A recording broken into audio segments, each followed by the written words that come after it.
আমার ঠিকানা হচ্ছে কাপাসিয়া, ঘাঘটে ইউনিয়ন, খিরাটি গ্রাম, খিরাটি মধ্যপাড়া। কালকে রাতের দিকে আবার এলাকার যারা আছে ওনারা যারা দেখছে আর কি, সবাই দেখছে যে পুকুর ভালো, কিন্তু সকালে ফজর নামাজের পরে আমাদের বাসায় খবর যায় আর কি যে পুকুরের মাছগুলো ভেসে উঠছে। তো আমরা এসে দেখি যে পুকুরের প্রায় অনেকগুলো মাছই ভেসে উঠছে। তো পরে আমরা পুকুরে আর কি সকল এভিডেন্স রেখে মোবাইলে পরে আমরা মাছগুলো উপরে উঠাই ফেলি, যাতে পুকুরের মধ্যে যে মাছগুলো আছে এগুলো আর কি যাতে না মরে। তিনজন আর কি এই পুকুরটা পরিচালনা করতেছি। আমি আছি, আমার বন্ধু আছে আজহারুল ইসলাম আশিক, আমরা দুজন স্টুডেন্ট, এবং আমাদের যেই ফান্ডিংটা এটা হচ্ছে জাকির ফরাজি ভাই। উনি আমাদেরকে মানে মূলধনটা দিতেছেন এবং আমরা পুকুরটা পরিচালনা করতেছি আর কি।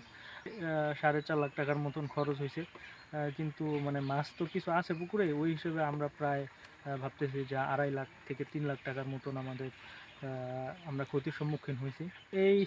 এটার পিছনে মানে স্পেসিফিকলি কাউকে আমরা দোষারোপ করছি না এখনও, কিন্তু আমরা এটা মনে করছি যে এখানে রাজনৈতিক কোনো হাত থাকতে পারে, কারণ বিগত 2-1 দিন আগে ফেসবুকে আমাকে থ্রেট দেওয়া হয়েছিল।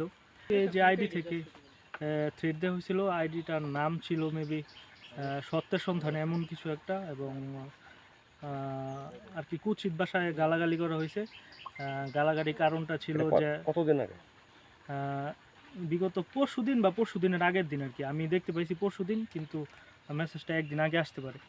তো এই মানে হুমকি দেওয়ার কারণ হচ্ছে যে এমন কিছু একটা লিখে দিছিল যে তুই 24-এর মুক্তিযুদ্ধ নাকি, এগুলা তোরে দেখা নিব, এমন কিছু একটা।